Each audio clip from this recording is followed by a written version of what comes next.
Hello everyone, it's me again, MX Shu. So, how are you feeling after the action-packed Taiwan election? As you may recall from prior episodes, TPP and Co-P supporters are commonly referred to as little grasslings. If you are a little grassling, I bet you're heartbroken. Now that the presidential election is over, are you being teased by DPP and KMT supporters that you're swimming naked after the tide has gone out? Excuse my sarcasm, but it's time to lighten up. The election results aren't the end of the world. And I'm no expert in politics, but over the past couple of months I've been closely following the run-up to the presidential election in Taiwan. By watching some of the mass rallies and other events the grasslings conducted voluntarily, and given the huge turnout at the last couple of rallies, it felt like there truly was a chance that Co-P could win the Taiwan presidential election. But that's over now, and we already know the result. The DPP won, the KMT came in second, and the TPP was third. 赖清德 won the election with 40.05% share of the votes and is now Taiwan's president-elect. Analyzing Co-P's campaign, I believe there are two major factors that led to the failure of his presidential election attempt. First of all, Taiwan's mainstream media. Although Co-P has a significant following on the internet, he can't change the fact that most traditional mainstream media organizations in Taiwan have sided with either the DPP or the KMT parties. And how they cherry-pick which news bits to report and how to report on those topics had directly influenced how the viewers voted in the recent election. There are two interesting phenomena that occurred right before the election. One is that on January 9th, 4 days prior to the election, Taiwan's Ministry of National Defense issued an island-wide security alert via mobile phone text message, saying China had launched a satellite which was flying over Taiwan's southern airspace and urging public vigilance.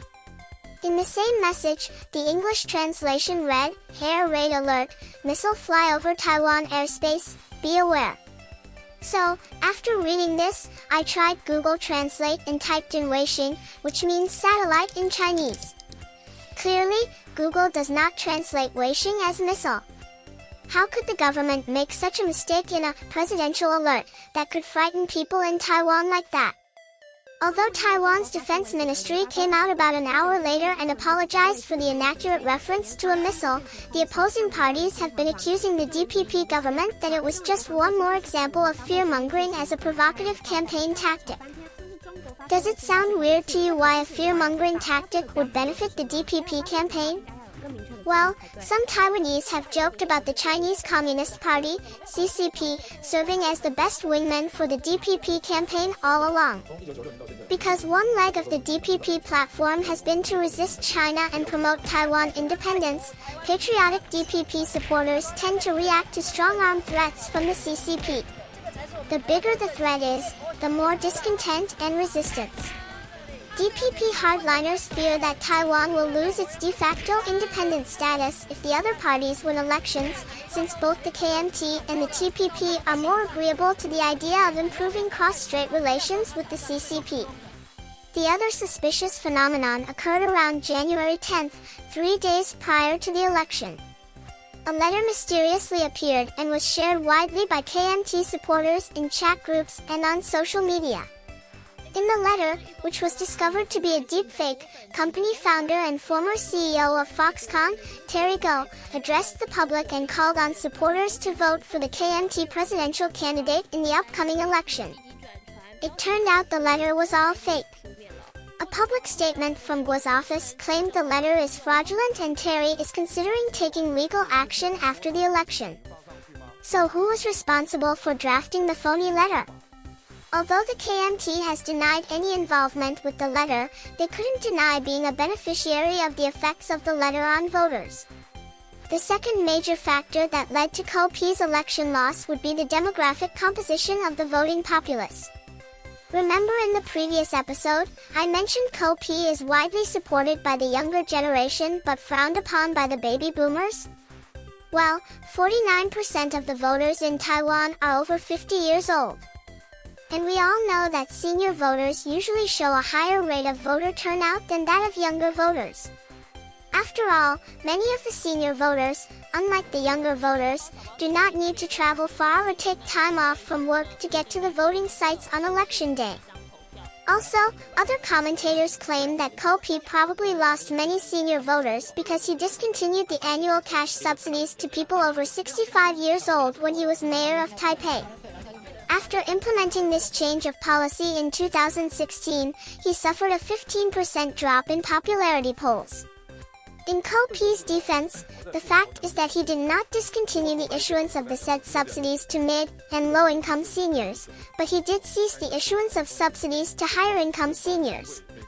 In addition, as Taipei mayor, he increased the budget allocation for new programs and facilities for seniors. Other benefits for seniors also included the issuance of stored value cards, which can be used for public transportation, museum tickets, or community fitness centers as a way to encourage the elderly to be more socially active. But still, it looks like older folks prefer having cash in their pocket. And rumor travels faster than truth. Now, looking at the bright side, although Ko-P did not win in the presidential election, the party he established did win 8 seats in the legislature. Since neither the DPP nor the KMT secured a majority of seats in the legislature, these 8 TPP seats will become critical to passing legislative bills for 4 years. And the stipends the Taiwan government allocates to each political party based on the vote count will help the 4-year-old party grow. That's right, the TPP is only 4 years old. And it's even more remarkable for such a young party to secure 8 seats in the legislature, and for Chairman Ko-P to have received 26.46% of the votes at his first attempt in a presidential election. That's success that can't be ignored. What was also really special about this election in Taiwan is the Little Grasslings movement. Please watch episode number 4 to learn more about what the movement is all about. The Little Grasslings have touched so many people, and encouraged many more young Taiwanese to pay attention to politics and vote. The question now is whether these Little Grasslings will continue to support Ko-P and the TPP over the long term. Will the TPP fulfill their promises in the legislature?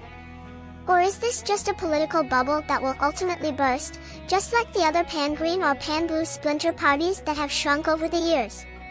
Pro-TPP commentators are furiously offering creative solutions these days. Some recommend trying to launch a nonpartisan talk show on a more neutral TV channel. Some say the TPP should work on growing their local organizations and recruiting more candidates to run for office as neighborhood wardens. Many have said that Taiwan's national government should really improve the voting system. As of today, there's no mechanism in place for Taiwan citizens to vote online or vote as absentee. This is really important for Taiwanese in far-flung locations or overseas. And all the vote counting in Taiwan is still done manually in a somewhat frenzied manner. That's right, see for yourself.3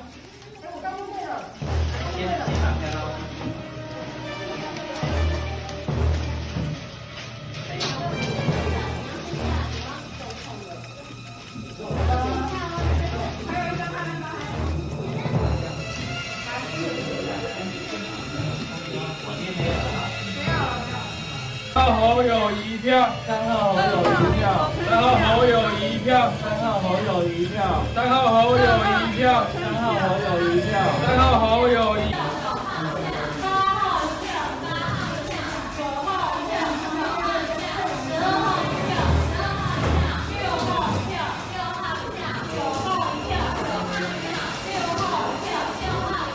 票，无效票票，无效票票，无效票票，无效票票，无效票票，无效票票，无效票票，无效票票。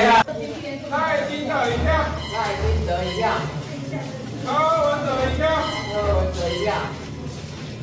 哎，那个柯文哲怎么记到那个赖清德呢？